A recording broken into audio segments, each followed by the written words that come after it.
actually a river at one time. Was there water in it? What else, if not water? What else? You hadn't come to the Hartmans at that time. Were you married then? No, I used to live with my sister.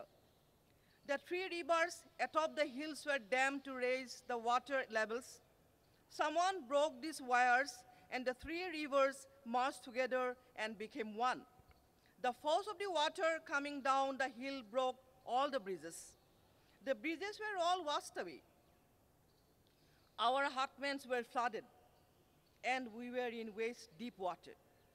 The two rivers, Radhika and Krishna, mingled and started flowing this way. This was actually a paddy field before. What kind of paddy was it is? Thick clusters of paddy, these were. The entire paddy field was submerged in water. The water remained for 8 whole days.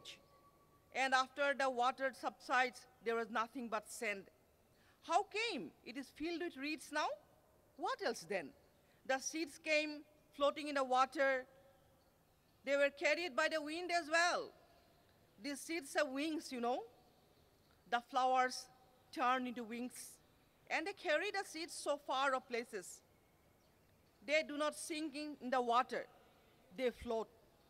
The moment they hit soil, the plants germinate. Then rain came, and the women, now they are ready to go return to their home with their bundles of reeds. The bundles were getting wet now. Felani was worried. She was not used with this kind of light.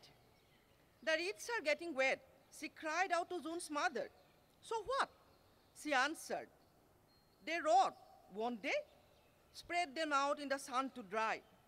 What if there is no sun? What nonsense! There cannot be many wet days in winter.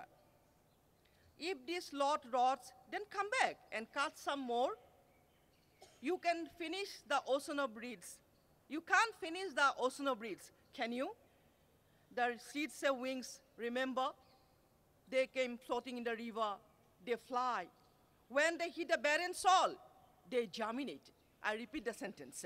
When they hit the barren soil, they germinated.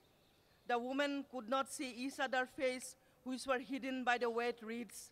Remembering the work waiting to be done at home, they started walking fast.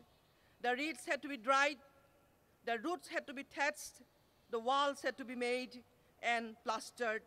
If the reeds rotted because of the wet weather, they would have come back and cut more. The women, hidden under their bundles, kept walking towards their homes. Thank you. Questions? We have a little time left over for questions from the audience. Maybe if we can take a couple of questions, if there are any, that is. Any questions? If not. Hello, I'm here. Okay. My name is Dr. Salil Gupta. I represent Indian Science Congress Association. It's this madam, I don't know, Ms. Polita. Yes. Well, it was gracious of her to have refused that award for just being a woman.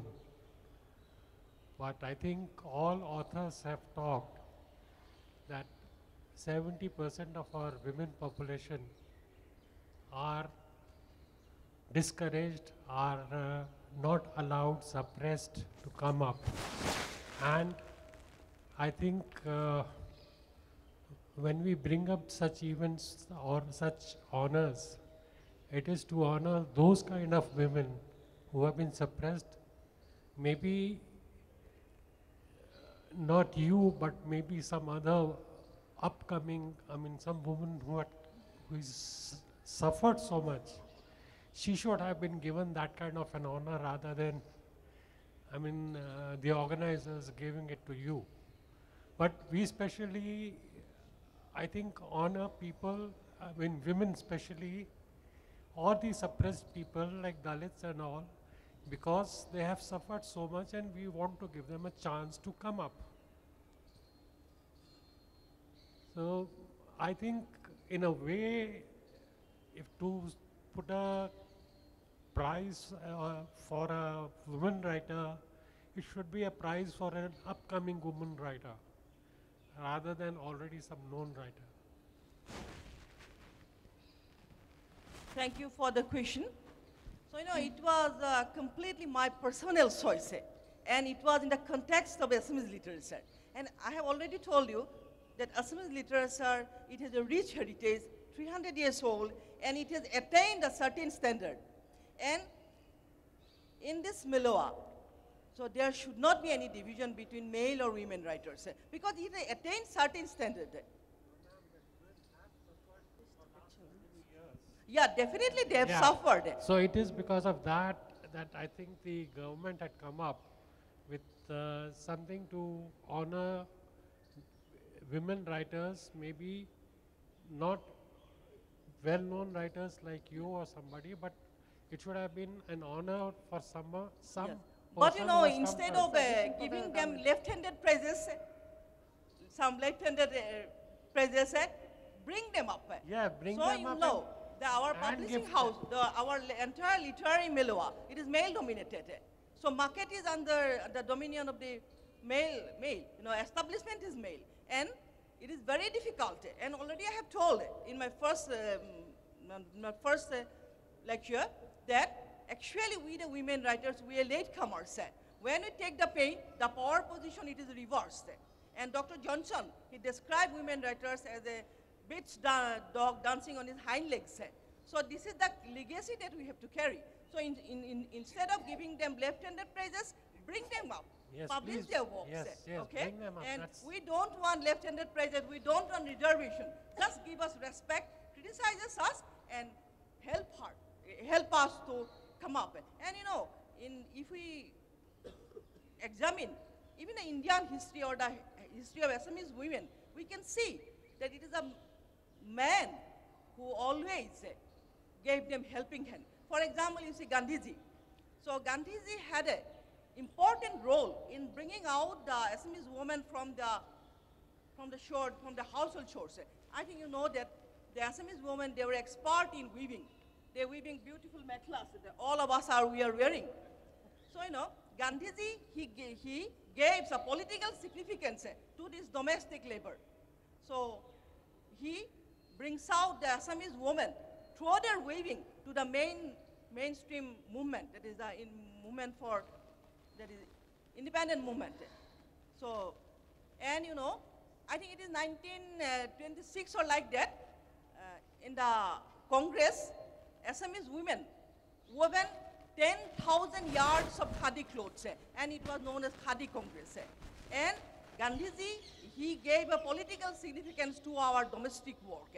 And in this work, he helps us to bring, he played an important role in bringing out Assamese women from their heart, and in those days, and we are grateful to him. In this way, there are so many examples that men, they provide helping hands to women to come out from their, to quote your phrase, from their oppressed state. So give us your hand. Don't give us left-handed praise. We don't want reservation. Treat us as human beings. No, it is not left-handed, leftover prizes.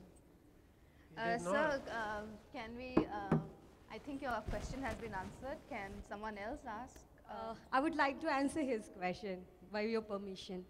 Actually, the journey of all these women writers is bigger than the journey of any men writer in Assamese or any part of the world. So you can say that these women deserve more honor, respect, and awards in comparison to the men, not in comparison to the domestic women and all that, because those who cannot speak, these are the voices for those women, those oppressed, marginalized women who cannot speak about themselves.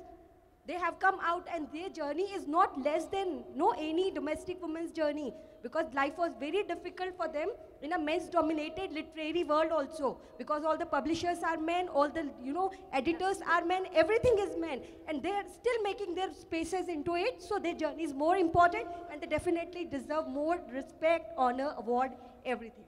That's it. Thank you. Any more questions? Any questions? Then we can call it a day. I think the organizers are getting worried about the time. So thank you, everyone. Thank you for, I think, quite an interesting session. Lots of questions were discussed. And I think it's done Thank now. you. It's been an honor to have you here.